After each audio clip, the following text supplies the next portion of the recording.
اللهم صل على سيدنا ومولانا محمد معدن الجود والكرم وآله وأصحابه الكرام وابنه الكريم وبارك وسلم صلاة دائمة سرمدا أبدا بحمده تعالی وبکرم مصطفیٰ صلی اللہ تعالی علیہ وسلم۔ آج کی شب میں قرآن عظیم کے 15 پارے مکمل ہو چکے ہیں، یعنی ہمارے نصف قرآن عظیم کی تلاوت مکمل ہو چکی ہے۔ اللہ تبارک و تعالی بقیہ نصف قرآن صحیح تجوید سے پڑھنے اور آپ کو سماعت کرنے کی توفیق عطا فرمائے۔ آج ہم نے سورۃ الاسراء، جس کو سورہ بنی اسرائیل بھی کہا جاتا ہے، اس کی تلاوت کی، اور سورۃ الکہف، سورہ کہف کی تلاوت کی ہے۔ یہ دو بہت عظیم صورتیں ہیں قرآن عظیم میں، بالکل درمیان میں آئی ہیں یہ دونوں صورتیں، اور شروع ہی میں اللہ تبارک و تعالیٰ نے اس میں جو بنی اسرائیل سورہ ہے، اس کو سورۃ الاسراء بھی کہا گیا ہے، پاکی بیان کی اپنی، اور نبی پاک صلی اللہ علیہ وسلم کی معراج کا تذکرہ شروع ہے۔ سبحان الذی اسریٰ بعبدہ لیلا من المسجد الحرام الی المسجد الاقصی، پاک ہے وہ ذات جس نے رات کے ایک حصے میں اپنے بندے خاص کو مسجد حرم سے مسجد اقصی تک کا سفر کرایا۔ الذی بارکنا حولہ، اس مسجد اقصی تک سفر کرایا جس کے ارد گرد اللہ نے برکتیں رکھی ہیں۔ لنریہ من آیاتنا، تاکہ اپنے اس بندے خاص، اپنے محبوب کو اپنی نشانیاں دکھائے۔ تو یہ معراج کے واقعے کا تذکرہ۔ ایک بات یاد رکھ لیں کہ نبی پاک صلی اللہ تعالی علیہ وسلم کی معراج کا سفر مسجد حرم سے مسجد اقصی تک کا قرآن سے قطعی ہے، ثابت ہے۔ اس کا انکار کفر ہے، اس کا انکار کفر ہے، کیونکہ قرآن پاک سے ثابت ہے۔ باقی معراج کا جو تفصیلی واقعہ ہے، مسجد اقصی سے لے کر آسمانوں کا سفر اور پھر تفصیل، یہ احادیث پاک سے ثابت ہے۔ نبی پاک صلی اللہ علیہ وسلم کی کئی طویل حدیثیں ہیں جس میں پورا تذکرہ موجود ہے، لیکن شروعات کا اتنا حصہ قرآن پاک میں موجود ہے۔ یہ سورۃ الاسراء، اسراء کہتے ہیں سفر کو، اور رات کے وقت سفر کرنے کو کہا جاتا ہے۔ اس سورے میں اللہ تعالیٰ نے بڑے اہم احکام بیان کیے خصوصیت کے ساتھ۔ اللہ فرماتا ہے تمہارے رب نے یہ فیصلہ فرما دیا کہ تم اللہ کے سوا کسی کی عبادت نہ کرو اور اپنے والدین کے ساتھ اچھا سلوک کرو۔ وَبِالْوَالِدَيْنِ إِحْسَانًا، والدین کے ساتھ اچھا سلوک کرو۔ اچھا سلوک کا مطلب کس طرح سے بتایا گیا؟ اما یبلغن عندک الکبر احدہما او کلاہما فلا تقل لہما اف، ان دونوں میں سے کوئی ایک بڑھاپے کو پہنچ جائے یا دونوں بوڑھے ہو جائیں۔ توجہ نوجوانوں، ماں باپ میں سے کوئی ایک بوڑھا ہو جائے یا دونوں بوڑھے ہو جائیں، اللہ فرماتا ہے اب ان کو اف تک نہ کہنا۔ فلا تقل لہما اف، اف تک نہ کہنا۔ ولا تنہرہما، اور نہ ہی ان کو جھڑک کر بات کرو۔ وقل لہما قولا کریما، جب ان سے بات کرو تو نرم انداز میں بات کرو۔ جس نے اپنی ماں سے یا اپنے باپ سے سخت لہجے میں بات کیا، اس نے اپنی پچھلی کی ہوئی ساری نیکیاں ضائع کر دیا، اس کی نیکیاں ختم کر دی گئیں۔ اس کے رزق سے برکت اٹھا لی جاتی ہے جو اپنے والدین سے سخت لہجے میں بات کرتا ہے۔ نافرمان، جس نے اپنے والدین کا دل دکھایا۔ حدیث پاک میں میرے آقا صلی اللہ علیہ وسلم فرماتے ہیں، حضور فرماتے ہیں میں اگر چاہوں تو اس کے گھر کو آگ لگا دوں دنیا میں ہی، اس کو جینے کا کیا حق ہے؟ یہ سخت ترین چیز ہے۔ ہمارے بچے، ہمارے نوجوان، ان کو ایسا لگتا ہے ماں باپ بالکل عام سے لوگ ہیں، جیسے چاہیں ویسے بات کریں۔ انہوں نے تمہیں لاڑ و پیار سے پالا ہے تو اس کا مطلب یہ نہیں ہے کہ تم ان کے اوپر حاکم بنو۔ اور آج کے بچے جو کر رہے ہیں اپنے ماں باپ کے ساتھ، اس سے وہ حدیث پاک ثابت آ جاتی ہے۔ میرے آقا نے فرمایا سچ، قیامت کی نشانیوں میں سے ایک نشانی ہے ان تلد الامۃ ربتہا، عورت جو ہے اپنا سردار جنے گی، یعنی عورت سے جو بیٹا پیدا ہوگا وہ سردار بنے گا، یعنی خود ماں کے اوپر ہی حکومت کر رہا ہے۔ باندی اپنا سردار جنے گی، مطلب یہ ہے ماں باندی بن کر کے رہے گی، کنیز بن کر کے رہے گی، اور بیٹا حاکم بن کر رہے گا۔ یہ اکثر گھروں کا رواج ہے۔ ماں تو کام کی مشین ہے، ماں تو باندی ہے، گھر کی کنیز ہے، وہ تمہیں جو چاہیے وہ سب اس ماں سے ہی کرواؤ۔ ماں تمہارے کپڑے بھی دھوئے، ماں تمہارا کچرا بھی صاف کرے، ماں تمہارے برتن بھی دھوئے، تم جہاں بیٹھے ہو وہاں تمہارے لیے کھانا بھی لا کر پروسے، کنیز ہی تو ہے تمہاری، تم نے اس کو باندھی بنا رکھا ہے، پلس اس کے اوپر حکم الگ جماتے ہو. اتنا سخت ترین گناہ ہے یہ. اللہ نظر رحمت نہیں فرماتا اس بندے پر، اللہ نظر رحمت نہیں فرماتا. نبی پاک صلی اللہ تعالی علیہ وسلم کے فرامین اگر دیکھیں، ان لوگوں کی فضیلت آئی ہے قرآن میں بھی اور حدیث میں بھی. آپ کو میں بتاؤں، سیدنا موسیٰ علیہ الصلوۃ والتسلیم نے ایک بار اللہ کریم کی بارگاہ میں یوں عرض کی کہ مولا میرا جنت میں رفیق کون ہے؟ دنیا میں بہت سارے قریبی ہیں، جنت میں میرا رفیق، میرے ساتھ رہنے والا کون ہے؟ اللہ تبارک و تعالیٰ نے فرمایا کہ فلاں ایک گوشت کا کاروباری ہے، قصاب ہے، اس کا نام بتایا کہ یہ آپ کا جنت میں رفیق ہوگا. سیدنا موسیٰ علیہ السلام ڈھونڈتے ہوئے اس کو گئے کہ یہ قصاب کہاں رہتا ہے. جا کر دیکھا تو وہ دن بھر گوشت بیچ رہا تھا. اس کے ساتھ رہے کہ اس کی ایسی کون سی نیکی ہے اللہ کے اس کو نبی کے ساتھ رکھا ہے جنت میں. شام ہوئی تو موسیٰ علیہ السلام نے اس سے کہا کہ میں تیرے ساتھ چلوں گھر. اس نے کہا بہت اچھی بات ہے، آپ چلیے میرے ساتھ، میرے گھر مہمان ہو. گھر لے کر آیا، اس کے چھوٹے بچے بھی تھے. موسیٰ علیہ الصلوۃ والتسلیم گھر گئے تو دیکھا اس نے جلدی سے اپنے گھر میں جا کر کچھ چیز روٹی یا دودھ لیا اور اللہ کے نبی کو بھی بٹھایا ہے اور اپنے بچوں کو بھی بٹھایا ہے، اور اس کی ماں بستر پر تھی، اسے جا کر دودھ میں روٹی چور کر نرم کر کر کے کھلا رہا ہے. اور اس کی ماں بستر پر سے ہاتھ اٹھاتی اور کہتی ہے مولا میرے بیٹے کو تو جنت میں موسیٰ کا ہم نشین بنا دے. یہ اللہ تبارک و تعالیٰ نے اس ماں کی دعا سے اس بندے کو، ماں کے خدمتگار کو، جنت میں موسیٰ علیہ السلام کا رفیق بنایا. میرے عزیزو، ماں باپ کو اپنے کنیز یا اپنے غلام نہ سمجھنا، یہ باندھی یا تمہارے غلام نہیں ہیں.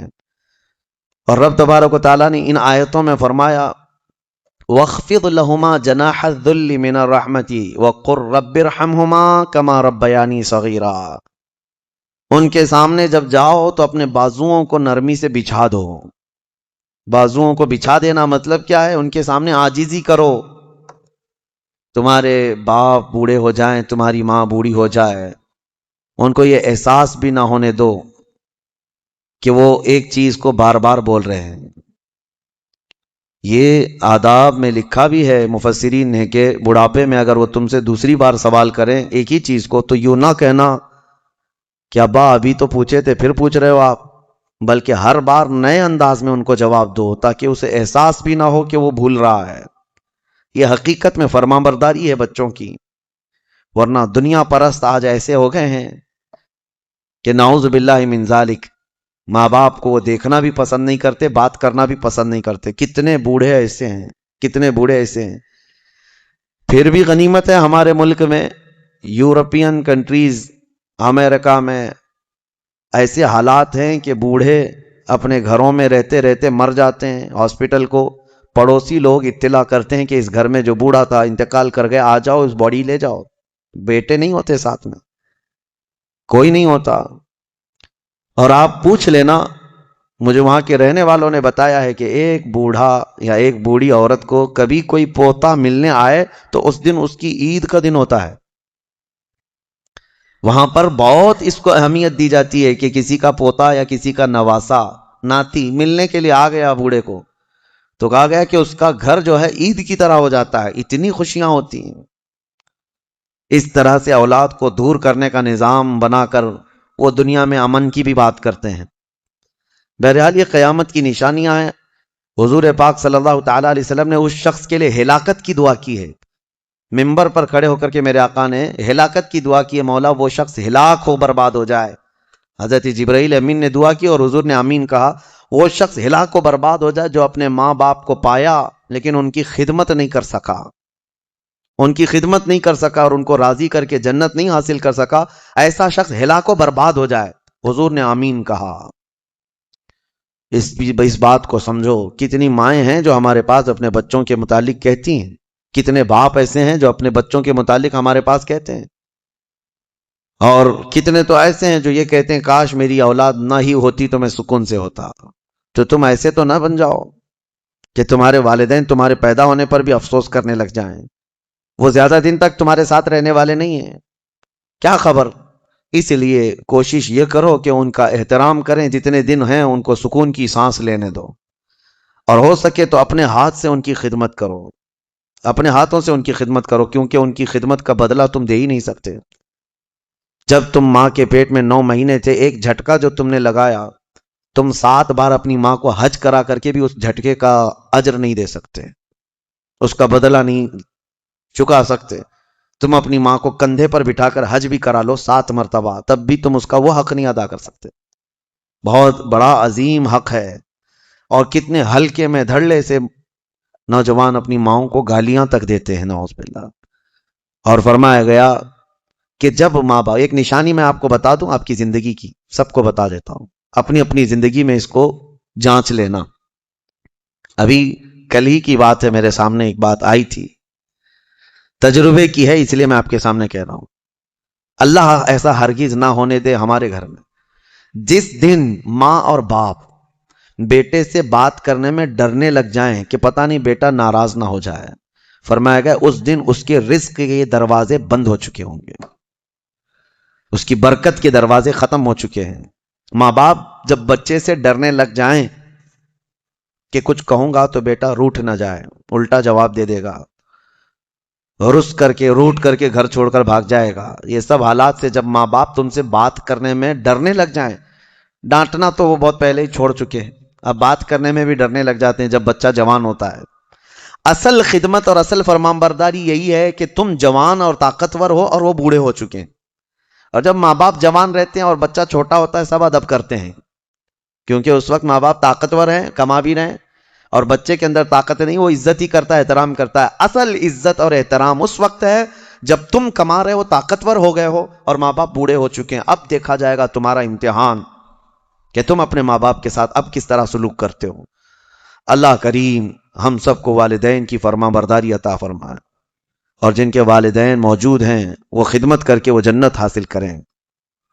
قرآن پاک کی ایک آیت اللہ تعالیٰ نے یہ بھی فرمایا، وَلَا تَمْشِ فِي الْأَرْضِ مَرْحًا، زمین میں اکڑ کر مت چلو، إِنَّكَ لَن تَخْرِقَ الْأَرْضَ وَلَن تَبْلُغَ الْجِبَالَ طُولًا، تمہارے اکڑ کر کے چلنے سے نہ زمین پھٹے گی، نہ تم یعنی پہاڑوں کے برابر بلند ہو سکو گے۔ تم ذرا دیکھو تمہاری حیثیت کتنی ہے۔ جو لوگ اکڑ کر کے گردن اونچی کر کے چلتے ہیں ان کے لیے کہا گیا ہے کہ غرور اور گھمنڈ آدمی کو ڈبو دیتا ہے، اور یہی غرور دنیا کا سب سے پہلا گناہ ہے جو شیطان کے اندر آیا۔ اس نے آدم علیہ السلام کو سجدہ جو نہ کیا، وہ اکڑ ہی تو تھی، میں کیوں جھکوں اس کے سامنے، اور یہ اکڑ اللہ کو بالکل پسند نہیں۔ حدیث پاک میں ہے قیامت کے دن جو غرور اور تکبر کرتے تھے ان کو چونٹیوں کی طرح بنایا جائے گا، اور پورے اہل محشر سے کہا جائے گا ان کو اپنے پیروں سے روندو۔ غرور اور تکبر نہ آنے کے لیے جو علاج ہے اس میں کوشش یہ کرو کہ سلام میں تم پہل کرو، مسلمان کو دیکھو تو پہلے سلام کرو۔ عاجزی آنے کا ایک راستہ ہے، غرور اور تکبر کو ختم کرنے کا ایک ذریعہ ہے۔ میرے آقا صلی اللہ علیہ وسلم نے فرمایا سلام کرو ہر ایک کو۔ اور دوسری بات یہ ہے کہ نبی پاک صلی اللہ تعالی علیہ وسلم نے یہ فرمایا کہ جو شخص یہ خواہش کرتا ہے کہ لوگ اس کے لیے کھڑے رہیں، جو خواہش کرتا ہے تو اس کے اندر یہ تکبر ہے۔ جو شخص یہ خواہش کرتا ہے کہ لوگ اس کے عزت کے لیے کھڑے رہیں، وہ اس کے اندر غرور ہے، تکبر ہے۔ ہاں بغیر اس کی خواہش کے کوئی تعظیم کرتا ہے تو یہ اس پر قصور نہیں ہے۔ علماء کرام کا، اساتذہ کا، مشائخ کا ہم ادب کرتے ہیں، کھڑے ہوتے ہیں، لیکن ان کے حکم سے نہیں ہے، یہ ہم اپنی عاجزی کے ساتھ کھڑے ہوتے ہیں۔ یہ ادب ہر ایک کے دل میں ہے۔ ماں باپ آئے ہیں تو ہم کھڑے ہو جاتے ہیں، ماں باپ کے لیے کھڑا ہونا، مشائخ کے لیے کھڑا ہونا، یہ ایک مستحسن کام ہے۔ لیکن ہر آدمی اگر کوئی یہ سوچے کہ سارے دنیا میرے لیے کھڑی ہوتی رہے تو اس کے اندر یہ تکبر ہے، اس کے اندر غرور ہے، یہ گھمنڈ ہے۔ اللہ تعالیٰ ایسی چیزوں سے محفوظ فرمائے۔ میں سورہ کہف کو عرض کرتا ہوں کیونکہ بہت فضیلت والی سورہ آج ہم نے تلاوت کی ہے، بالکل بیچوں بیچ میں یہ سورہ آئی ہے قرآن پاک کے، سورۃ الکہف۔ اس کی فضیلت یہ ہے کہ نبی پاک صلی اللہ علیہ وسلم نے فرمایا جو اس کو شب جمعہ پڑھے گا، یعنی جمعہ کے دن یا مغرب سے لے کر کے جمعرات کا دن جب ختم ہو جاتا ہے، مغرب سے جمعہ کا دن شروع ہوتا ہے، دوسری مغرب آنے تک جو سورہ کہف کی تلاوت کرے گا، اس کے جہاں تلاوت کر رہا ہے وہاں سے لے کر خانہ کعبہ تک اللہ ایک نور پیدا فرمائے گا، اور بھی بہت ساری فضیلتیں کنز العمال میں آئی ہیں. فرمایا کہ جو سورہ کہف پڑھے گا اللہ اسے 3 دن تک ہر طرح کے گناہوں سے بچا لے گا، اور پھر کنٹینیو کرتا رہے. اور میرے آقا صلی اللہ علیہ وسلم کی ایک حدیث یہ بھی ہے کہ جو سورہ کہف کی شروع کی 10 آیتیں ہیں، ایک پیج میں پوری 10 آیتیں ہیں، جو یاد کر لے گا دنیا کا سب سے بڑا فتنہ دجال جب آئے گا اللہ اس کو اس فتنے سے محفوظ فرمائے گا. وہ دجال کے فتنے سے محفوظ رہے گا، ورنہ دجال کا فتنہ بہت سخت ترین ہوگا. یہاں باباؤں کے فتنے سے لوگ نہیں بچ رہے ہیں. کوئی چمتکاری بابا آ جائے تو سب اس کے سامنے بھیڑ لگا دیتے ہیں. دجال تو مردے کو زندہ کر کے دکھائے گا، بارش بھی برسا کے دکھائے گا. ہاں، دجال خالی چٹی نکال کے نہیں دکھائے گا، ہاں وہ گھاس بھی اگا کر دکھائے گا، سبزے بھی نکالے گا، بہت ساری چیزیں ایسے عجوبے کر کے دکھائے گا. لیکن بہت لوگ اس کے پیچھے اندھا دھند بھاگنے لگ جائیں گے کہ ہمارا خدا اتر پڑا. صرف ایمان والے جن کو اللہ بچانا چاہے وہ اس کے فتنے سے محفوظ رہیں گے. ایک تو بچ جانا الگ ہے، لیکن جو اس پر ایمان نہیں لاتا ان کو وہ سزا بھی دیتا ہے. دجال جو ہے دونوں ٹانگیں پکڑ کر چیر دے گا، کچھ لوگوں کو کھولتے ہوئے تیل میں بھی ڈال دے گا. اس کا رعب و دبدبہ ہوگا، اس کا غلبہ ہوگا. اس کے لیے مومنین کو وہ اذیتیں بھی دے گا، تکلیفیں بھی دے گا، لیکن جو جمع رہا اس کے لیے بہت بڑی جنت ہے، بہت بڑی جنت کا اللہ نے وعدہ فرمایا. لہذا اس فتنے سے حفاظت کے لیے حدیث میں ملتا ہے کہ جو سورہ کہف کی 10 آیتیں روزانہ رات کو پڑھ لیا کرے، اللہ تعالیٰ اس کو دجال کے فتنے سے محفوظ فرماتا ہے. اللہ کریم ہم سب کو دجال کے آنے تک دنیا میں نہ رکھے. اگر فتنہ اللہ تبارک و تعالیٰ کوئی آزمائش کا ارادہ فرمائے تو ہمیں بغیر آزمائے، بغیر فتنے میں مبتلا کیے دنیا سے اٹھا لے، ہمیں صحیح و سلامت اللہ موت عطا فرمائے. اس پورے پارے میں 3 سوالات کرنے کے لیے یہودی آئے تھے حضور صلی اللہ علیہ وسلم کے پاس. اب ایک بات میں بتاتا ہوں، یہ سورہ جو اتری ہے نا پوری، یہودی جو ہے ٹیسٹ لینے کے لیے آئے تھے کہ اللہ کے آخری نبی ہیں تو ہم کچھ ایسے سوالات کریں گے جن کے جواب عربوں کو تو نہیں معلوم تھے، عربوں کو نہیں معلوم، وہ صرف اہل کتاب جانتے تھے. وہ 3 سوالات کیا لے کر کے آئے تھے حضور صلی اللہ علیہ وسلم سے؟ انہوں نے کہا روح کس کو کہتے ہیں؟ روح جان معلوم ہے سب کے پاس ابھی. روح کس کو کہتے ہیں؟ دوسرا ان کا یہودیوں کا سوال تھا اصحاب کہف کون تھے اور کتنے تھے؟ یہ غار والے لوگ کون تھے اور کتنے تھے؟ یہ سوال انہوں نے لا کر کے پیش کیا. تیسرا سوال تھا ذوالقرنین کون ہے؟ حضور پاک صلی اللہ علیہ وسلم نے فرمایا جاؤ میں کل اس کا جواب دوں گا.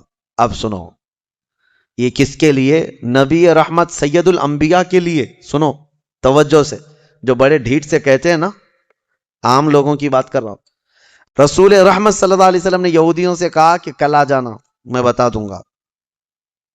تو حضور کا یہ ارادہ تھا کہ آیتیں اتریں گی، وہی آئے گی تو میں اس سے جواب دوں گا. کوئی آیت نہیں آئی، کوئی وحی نہیں آئی. دوسرے دن یہودی آئے، حضور پاک صلی اللہ علیہ وسلم نے ان سے فرمایا کہ جاؤ میں اور کل بتاؤں گا. 2 مرتبہ 3 مرتبہ حضور صلی اللہ علیہ وسلم نے ٹال دیا، اور یہودیوں کو یہی چاہیے تھا، بہانہ بدنام کرنے کے لیے، پروپیگنڈا پھیلانے کی.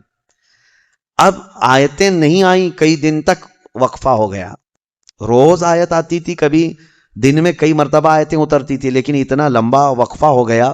حضور اکرم صلی اللہ علیہ وسلم کے قلب اطہر پر یہ بات بہت گراں گزر رہی تھی کہ کیا ہو گیا. تب پھر اللہ تعالیٰ نے یہ سورہ تو اتاری، سورہ کہف، لیکن اس میں یہ فرمایا وَلَا تَقُولَنَّ لِشَيْءٍ إِنِّي فَاعِلٌ ذَلِكَ غَدًا.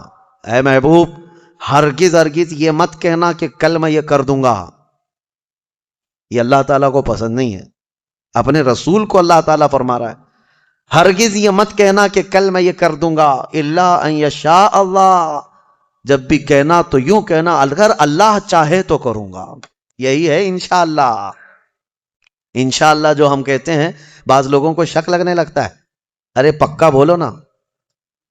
انشاءاللہ ہر پکی بات پہ بھی بولا جائے. ہاں یہاں ہمارے ہاں اس طرح کا رواج ہے. شروع میں ایسا تھا، ہم جو ہے مصر میں بس جا رہی تھی ہمارے جہاں جانا ہے کالج کلیہ پہ، نمبر بھی وہی ہے بس کا، لیکن شک ہو رہا تھا. تو بس کے ڈرائیور سے ہم نے پوچھا کہ یہ کلیہ جائے گی، مدینہ نصر جائے گی؟ اس نے کہا انشاءاللہ. تو منہ دیکھتے کھڑے رہ گئے. پھر سے اس سے پوچھا کہ جائے گی وہاں پہ جائے گی؟ اس نے کہا انشاءاللہ بیٹھو. یہ انشاءاللہ وہ یقین کے لیے بول رہے ہیں، لیکن جو کھڑے ہیں ان کو ایسا لگ رہا ہے پتہ نہیں یہ پکا ہے بھی کہ نہیں ہے.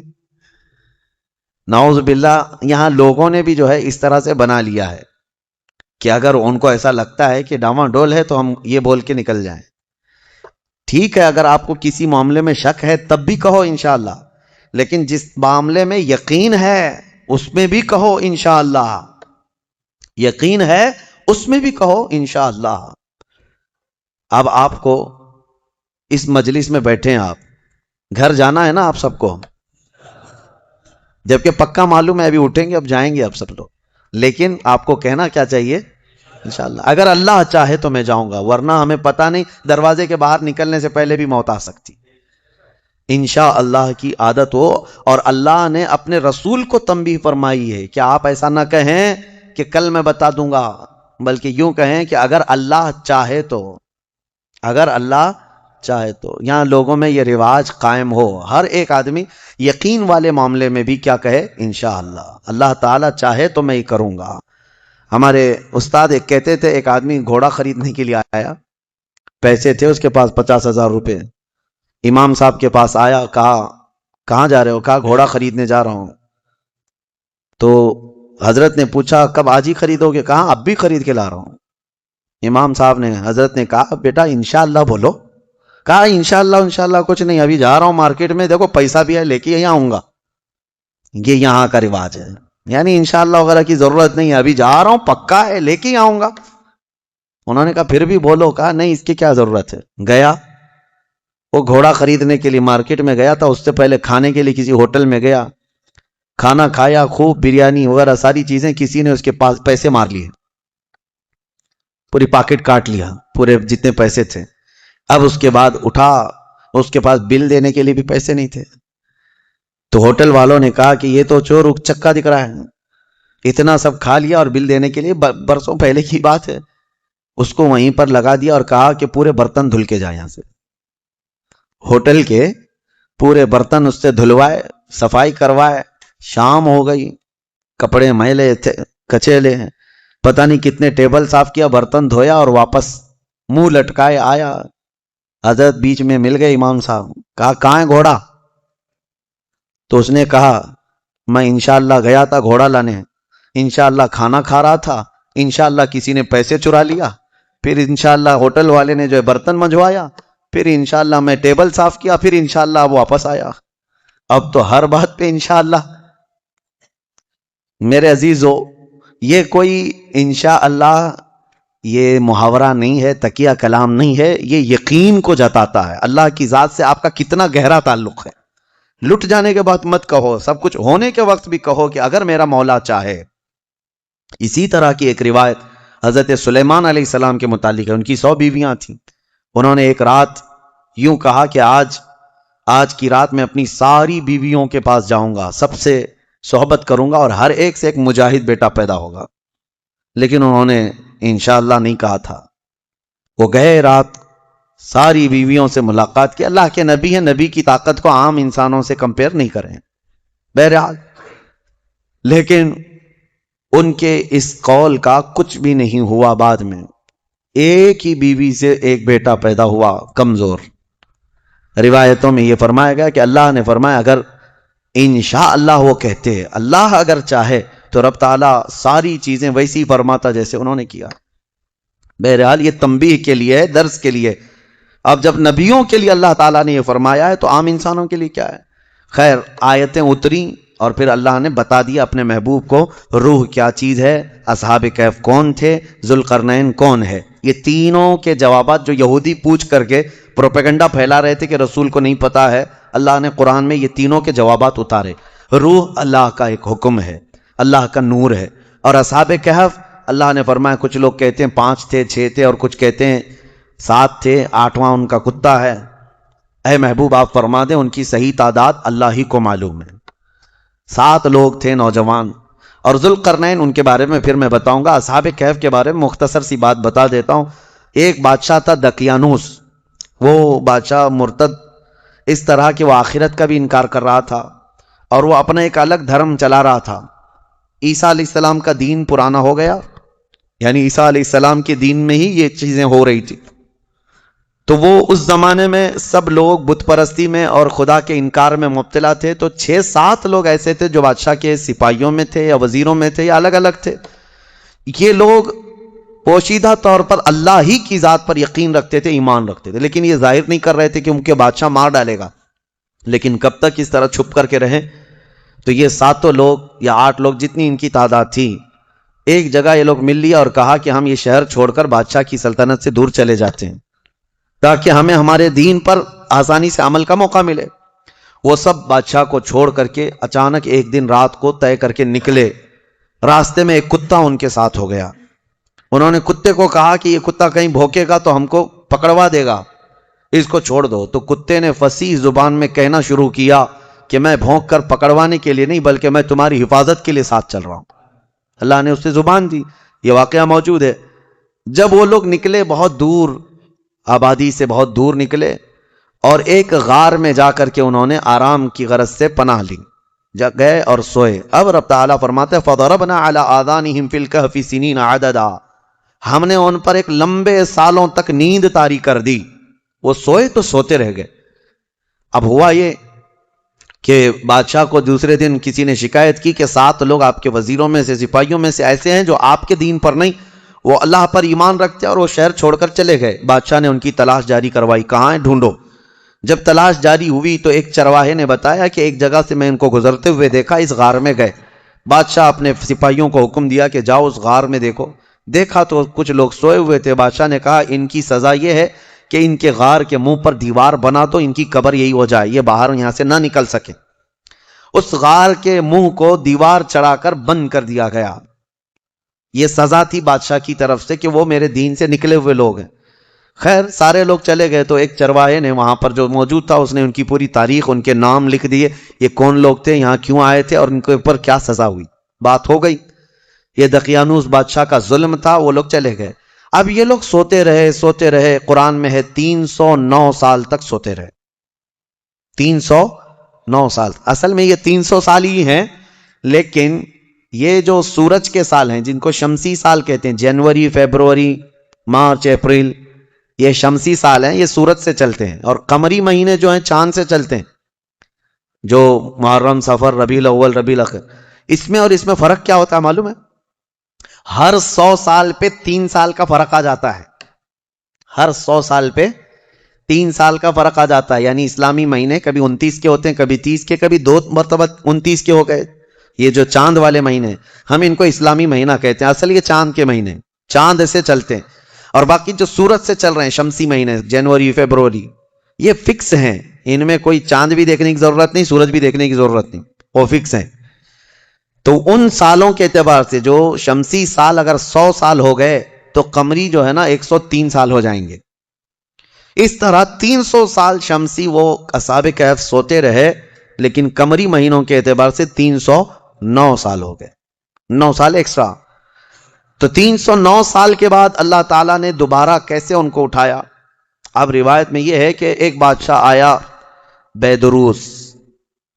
وہ اچھا بادشاہ تھا، منصف تھا، عادل تھا، ایمان والا تھا. اس نے اپنی قوم کو ہدایت دینے کی بہت کوشش کی، سمجھا رہا تھا کہ آخرت پر ایمان لاؤ، اللہ دوبارہ موت کے بعد اٹھانے والا ہے. لوگ انکار کرتے تھے کہ کچھ نہیں ہوتا، مرنے کے بعد جو ہے نا جیسے جلا کر کے راکھ کر دیے، استھیاں بہا دیا گنگا میں، اب کوئی آنے والا نہیں ہے. یہی عقیدہ تھا اس وقت بھی تھا کہ کوئی دوبارہ اٹھائے نہیں جائے. عجیب بات ہے، جلا کر راکھ کر کے دریا میں بہاتے ہیں اور کہتے ہیں کہ حساب کتاب کچھ نہیں ہوگا، لیکن پورنے جنم کا عقیدہ رکھتے ہیں. نہیں، دوسرے جنم میں چوہا بلی ہو کے پیدا ہو سکتا ہے، کتا بھی بن کے پیدا ہو سکتا ہے. اچھے گن کیا تھا تو کچھ اچھا بن کے پیدا ہوگا، اب برے گن کیا تھا تو دوسرے جنم میں پتہ نہیں کیا بن کے پیدا ہوگا. اب یہ جتنے حکومت میں بیٹھے ہم دیکھتے ہیں کیا بن کے پیدا ہوں گے ان کے حساب سے. ہمارا عقیدہ تو نہیں ہے. ہمارے ہاں ایک بار موت کے بعد دوبارہ قیامت کے دن ہی اٹھایا جائے گا، قیامت کے دن ہی دوبارہ اٹھایا جائے. اس کا انکار کر رہے تھے لوگ کہ دوبارہ اٹھایا نہیں جائے گا. تو بیدروس بادشاہ اللہ کی بارگاہ میں دعا کر رہا تھا، مولا کوئی ایسی نشانی بتا دے کہ جس نشانی کو دیکھ کر کے یہ قوم ایمان لے آئے. تو اس بادشاہ کی دعا پر اصحاب کہف جو 300 سال سے سو رہے تھے، اللہ نے ان کو دوبارہ اٹھایا. وہ اٹھے، انہوں نے آپس میں ایک دوسرے کو سوال کیا کہ ہم کتنے دن کب سے یہاں سو رہے ہیں؟ کسی ساتھی نے کہا صبح آئے تھے دوپہر ہو گئی ہے، کسی نے کہا نہیں تھوڑا زیادہ سو لیے۔ بعد میں پھر انہوں نے اپنی نشانیاں دیکھی، ناخن بہت بڑے، بال الگ سے دکھ رہے ہیں۔ انہوں نے کہا کچھ تو معاملہ ہے، اللہ بہتر جانتا ہے ہم کتنے دن یہاں ٹھہرے رہے۔ ایمان والے تھے۔ ان ساتھیوں نے ایک اپنے ساتھی کو پیسے دے کر کے بازار بھیجا کہ بھوک بہت لگی ہے، کھانا لے آؤ۔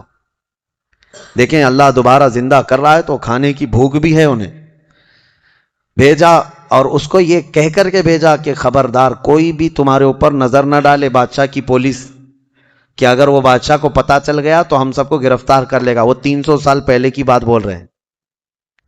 اس اپنے ساتھی کو بھیجا اور وہ چھپتے چھپتے شہر میں آیا اور کھانا لیا۔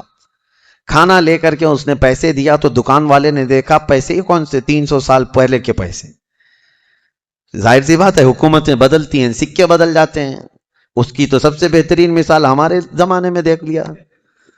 آپ لوگوں کو تو یہ سب سمجھانے کی ضرورت نہیں، پرانی 500 کی نوٹ کہاں ہیں، 1000 کی نوٹ کہاں ہیں۔ حکومتیں جب چاہیں ڈی مونیٹائزیشن کرتی رہتی ہیں۔ بہرحال تو وہ سکے جو ہے دیکھ کر کے دکان والے نے پوچھا تھا اچھا وہ چاندی اور سونے کے ہوا کرتے تھے، پوچھا کہ یہ تمہارے ہاتھ کہاں سے آئے؟ کہا یہ میرے اپنے پیسے ہیں۔ دکان والا امانت دار تھا، اس نے دکان میں کھڑا کیا اور جا کے پولیس کو خبر کر دیا۔ پولیس کو خبر کر دیا اور کہا کہ میرے پاس ایک ایسا آدمی آیا ہے، لگتا ہے اس کے ہاتھ میں کوئی پرانا خزانہ ہاتھ میں آیا ہے، لہذا اسی لیے میں آ کر کے تم کو خبر دے رہا ہوں۔ اس زمانے کا کوئی بہترین ٹپر ہوگا وہ، جا کر کے پولیس کو پہلے سے ٹپ دے دیا ہے۔ بہت سارے لوگ، اور مجھے تو افسوس اس بات کا ہوتا ہے کہ ہم پر یہ بلیم بھی کرتے ہیں کچھ بڑے لوگ کہ آپ کے محلے ٹپروں سے بھرے ہوئے ہیں، یعنی پولیس کو کہ مخبر جاسوس مسلمان محلوں میں بہت بھرے ہوئے ہیں۔ یہ سب دوسرے لوگ ہم سے کہتے بھی ہیں، خاص کئی لوگ اسی کام میں صبح و شام کر رہے ہیں۔ اب تو لوگوں کو شرم بھی نہیں آتی، فخر سے کالر چوڑا کر کے بولتے ہیں ہاں ٹپ دیتے ہیں، جاسوسی کرتے ہیں۔ کس کی؟ مسلمانوں کی۔ اللہ انہیں ہدایت عطا فرمائے۔ تو وہ بیچارہ دکان والا پولیس کو جو جا کر کے خبر کر دیا، پولیس پوری آ گئی بادشاہ کی، لیکن کون سے؟ اب کے بادشاہ کی، بیدروس کی۔ یہ اصحاب کہف میں سے جو لے کے کھانا لینے آئے تھے ان کو پکڑ لیا، کہا کہ تمہارے پاس یہ پیسے کہاں سے آئے؟ کہا یہ میرے اپنے پیسے ہیں، میرے اور بھی ساتھی وہاں انتظار کر رہے ہیں۔ بادشاہ کے سامنے لے کر کے حاضری پیشی کر دی پولیس نے۔ بادشاہ نے پوچھا یہ کیا ہے، کہاں سے آئے ہو؟ انہوں نے اپنا واقعہ بتایا، اس کرسی پر آپ تو نہیں کوئی اور تھا، یہاں ہم جب گئے تھے کوئی اور تھا، اب آپ آئے ہمیں معلوم نہیں ہے، ہم یہاں سے اپنا ایمان بچا کر گئے تھے، ہم سوئے غار میں اور بھوک لگی تو کھانے کے لیے آئے۔ بیدروس کو معلوم تھا کہ ایک دقیانوس بادشاہ کے ظلم سے کچھ لوگ شہر چھوڑ کر گئے تھے اور ان کے غار پر دیوار بنا کر ان کی قبر بنا دی گئی تھی۔ جیسے ہی بیدروس کو یہ پتا چلا کہ ان میں سے کوئی آیا ہے، کرسی چھوڑ کر اٹھا اور کہا لے چلو مجھے تمہارے ساتھیوں کے پاس۔ بادشاہ اپنی فوج کے ساتھ نکل پڑا اس غار کے پاس جہاں یہ لوگ سوئے تھے۔ اب غار میں موجود دوسرے ساتھیوں نے دیکھا تو کہنے پکڑا گیا ہمارا ساتھی، دیکھو پوری پولیس کے ساتھ آ رہا ہے۔ لیکن جب بادشاہ آیا دیکھا ان اصحاب کہف کو، دیوار پر ان کی پوری تاریخ بھی موجود ہے اور یہ زندہ سلامت بیٹھے ہوئے ہیں۔ سارے بادشاہ کے ساتھ پوری قوم جتنی تھی سب کے سب اللہ کی بارگاہ میں سجدے میں گر گئے کہ ہم ایمان لاتے ہیں مولا تو قادر مطلق ہے، 300 سال کی نیند کے بعد کسی بھی انسان کو جب اٹھا سکتا ہے تو مرے ہوئے راکھ میں گئے ہوئے انسان کو بھی اٹھانے پر اللہ تو قدرت رکھتا ہے۔ بے شک مولا میرا قادر ہے، اور اسی لیے رب تعالیٰ نے قرآن میں فرمایا منہا خلقناکم وفیہا نعیدکم ومنہا نخرجکم تارۃ اخری۔ پتہ ہے یہ ہم دعا کہاں پڑھتے ہیں؟ ولیمے میں، کھانا کھانے کے وقت، قبرستان میں مٹی دینے کے وقت۔ ہاں کیوں پڑھتے ہیں؟ اس کا مطلب یہ ہے اللہ فرماتا ہے ہم نے اسی سے تمہیں پیدا کیا، مٹی سے، اسی سے ہم نے تمہیں پیدا کیا اور اسی میں ہم تم کو لے جائیں گے اور اسی سے ہم تم کو دوبارہ اٹھائیں گے۔ مٹی دینے کے وقت ہر ایک کو یہ احساس ہونا چاہیے میں اسی سے پیدا ہوا ہوں، اسی میں جاؤں گا اور اسی سے پھر اٹھایا جاؤں گا۔ تو سارے سجدہ ریز ہوئے، ایمان لائے، اور پھر اصحاب کہف واپس اپنے غار میں گئے، پھر سو گئے، اور پھر ان کو لمبی نیند آئی، اور ایسی نیند آئی کہ آج تک سو رہے ہیں۔ حدیث پاک میں وہ ابھی بھی سو رہے ہیں. قیامت کے قریب اللہ ان پر صرف موت طاری کرے گا، ورنہ ابھی تک وہ سو رہے ہیں. اور ہر عاشورہ محرم کی 10ویں تاریخ کو وہ کروٹ بھی بدلتے ہیں. اصحاب کہف آج بھی سو رہے ہیں اپنے غار میں. اور قرآن میں اللہ نے فرمایا ان کے غار کو اللہ نے ایسا رکھا ہے کہ سورج بھی ان کے غار کے اوپر سے نہیں جاتا. سورج کی تیز روشنیاں ان کے اوپر نہیں آتی. وہ غار اوپر سے چھپا ہوا نہیں ہے، وہ کھلے میدان میں سوئے ہیں. سورج جب ان کے غار کے اوپر سے جاتا ہے تو دائیں ہو جاتا ہے یا بائیں ہو جاتا ہے موسموں کے حساب سے، سیدھے ان کے اوپر سے نہیں جاتا. موسموں کے تھپیڑوں سے اور سختیوں سے بھی اللہ نے ان کو محفوظ رکھا ہے. اور قرآن میں اللہ فرماتا ہے کہ تم اگر دیکھو گے وَتَحْسَبُهُمْ أَيْقَاظًا وَهُمْ رُقُودٌ وَنُقَلِّبُهُمْ ذَاتَ الْيَمِينِ وَذَاتَ الشِّمَالِ وَكَلْبُهُمْ بَاسِطٌ ذِرَاعَيْهِ بِالْوَصِيدِ. دیکھنے والا دیکھے گا تو ایسا لگیں گے کہ وہ زندہ بیٹھے ہوئے ہیں جبکہ وہ سو رہے ہیں. اللہ فرماتا ہے اور وہ کبھی دائیں اور بائیں پلٹتے رہتے ہیں، اور ان کا کتا پالتی مار کر ان کے قدموں میں بیٹھا ہوا ہے. لَوِ اطَّلَعْتَ عَلَيْهِمْ لَوَلَّيْتَ مِنْهُمْ فِرَارًا. اللہ فرما رہا ہے اگر تم دیکھنے کی کوشش کرو گے پیٹ پھیر کر کے بھاگ جاؤ گے. تمہارے اوپر اللہ ایسا رعب ڈالے گا کوئی دیکھ نہیں سکے گا، کوئی دیکھ نہیں. اب جارڈن میں ایک جگہ اصحاب کہف کا غار کہہ کر کے بتایا جاتا ہے، اور لوگ اندر گھس کے دیکھ کے بھی آتے ہیں، ویڈیو بھی کر کے آتے ہیں. لیکن قرآن کے اعتبار سے مجھے نہیں لگتا، یہ پتہ نہیں جا کر ہڈیوں کے ویڈیو بنا کر کے لاتے ہیں. اور انٹرنیٹ پہ بھی بہت سارے ویڈیو پڑے ہیں اصحاب کہف کا غار، اصحاب کہف کا غار. یہ غار کہاں ہے اور اللہ کیسے محفوظ رکھا ہے آپ وہاں جا نہ سکیں گے. رعب ایسا اللہ تعالیٰ نے اس غار پر رکھا ہے. اب خلاصہ کلام یہ ہے کہ اس میں جو چیزیں عبرت کی ہیں وہ میں کہتا ہوں. وہ کون تھے؟ اللہ کے نبی تھے؟ وہ کون تھے؟ رسول تھے؟ فرشتے تھے؟ نہیں. اللہ فرماتا انہم فتیۃ آمنوا بربہم، بس وہ نوجوان تھے جو اپنے رب پر ایمان لائے تھے. اگر نوجوان مضبوط ایمان لائیں مولا صدیوں تک ان کی حفاظت فرماتا ہے. ان کے ایمان کی برکت دیکھیں. اور اتنا ہی نہیں، وہ اچھے لوگ تھے، اچھے لوگ تھے. میاں کتا کیا کر رہا ہے؟ کتا کیوں ابھی تک محفوظ ہے؟ اور بلکہ بعض روایات میں ہے جانوروں کو تو قیامت کے دن ختم کر دیا جائے گا، ان کا معدوم کر دیے جائیں گے. یہ ان کے لیے جنت دوزخ نہیں ہے. لیکن اصحاب کہف کا کتا جنت میں جائے گا، کتا بھی جنت میں جائے گا. اس کی وجہ یہ ہے فرمایا کہ کتا جنت میں جا رہا ہے، وجہ یہ ہے کہ اللہ والوں کے دامن سے لگا ہوا ہے، اللہ والوں کے ساتھ بیٹھا ہوا ہے. تو میں یہ پوچھتا ہوں اللہ والے نیک بندوں کی معیت میں صحبت میں رہ کر کتا جنت میں جا سکتا ہے، تو تم امت محمدیہ اگر غوث پاک کی نسبت حاصل کرو، غریب نواز کی نسبت حاصل کرو، تو کیا اللہ تعالیٰ ان کے ساتھ تمہیں محشر میں جنت نہیں عطا کرے گا؟ اسی لیے بریلی کے امام نے اپنی نسبت پہ یوں فخر کیا تھا، اے سرکار غوث تجھ سے در، در سے سگ، اور سگ سے ہے مجھ کو نسبت، میری گردن میں بھی ہے دور کا ڈورا تیرا. اس نشانی کے جو سگ ہیں نہیں مارے جاتے. ہاں، جن کتوں کے گلے میں پٹا ہوتا ہے ان کو میونسپلٹی والے نہیں اٹھاتے ہیں. کیوں؟ وہ نشانی ہے کہ یہ کسی مالک کا کتا ہے. آوارہ جو ہے اسے انجیکشن مار کے چلے جاتے ہیں. ہاں، جو آوارہ کتا بھونکتے رہتے ہیں ان کو انجیکشن مارتے ہیں یا لے جا کر کے کہیں ویرانے میں چھوڑ دیتے ہیں. آپ کے یہاں میونسپلٹی کی گاڑی اب آتی ہے نہیں آتی پتہ نہیں، لیکن دیکھو بیلٹ والے کتے کو کوئی پکڑ کے دکھائے. ارے اب تو کتوں کے لیے بڑے قانون بنے ہوئے ہیں. ہمارے ہاں تو چھوڑیں، باہر ملکوں میں تو انسانوں سے زیادہ اہمیت جو ہے نا کتوں کے لیے ہے. ان کے لیے بہت اعلیٰ قسم کے قانون بنے، پارلیمنٹ میں بل پاس ہوئے ہیں کتوں کے لیے، جاپان وغیرہ میں. ہاں، کتے کو کچھ نہیں کہہ سکتے آپ. بلکہ ایک آدمی نے کیس کیا کسی کے اوپر کہ اس نے میرے ٹامی کو کتا کہا، اس نے حقارت سے کتا کہا. یہ ڈیفیمیشن کا کیس، مان ہانی. جیسے ابھی پرائم منسٹر کو کسی نے کہا تو وہ اپنے حد کے عزت کا کیس کر لیے. اس طرح کتے والے نے کیس کیا کہ مجھ کو کتا کہا. اس کو کتا نہیں کہنا چاہیے بلکہ پاکیزہ اخلاق والا. ہاں، بہت خوبصورت یہ القاب سے کہا جائے، یہ کتوں کے لیے بنے ہوئے ہیں. میں یہ کہہ رہا ہوں میرے عزیزو، بات یہ ہے کہ اگر کتا نسبت حاصل کر لے تو وہ اصحاب کہف کے ساتھ جنت میں جاتا ہے. تو اعلیٰ حضرت فاضل بریلوی نے یہی فرمایا، اس نشانی کے جو سگ ہیں نہیں مارے جاتے. حشر تک میرے گلے میں رہے یا غوث پٹا تیرا، حشر تک میرے گلے میں رہے پٹا تیرا. اللہ تعالیٰ ان اولیاء کی نسبت ہمارے گردنوں میں قائم و دائم رکھے، اور مولا کریم ہمیں سنی صحیح العقیدہ زندگی عطا کرے اور اہل سنت و جماعت پر خاتمہ بالخیر فرمائے۔ وآخر دعوانا ان الحمد للہ رب العالمین۔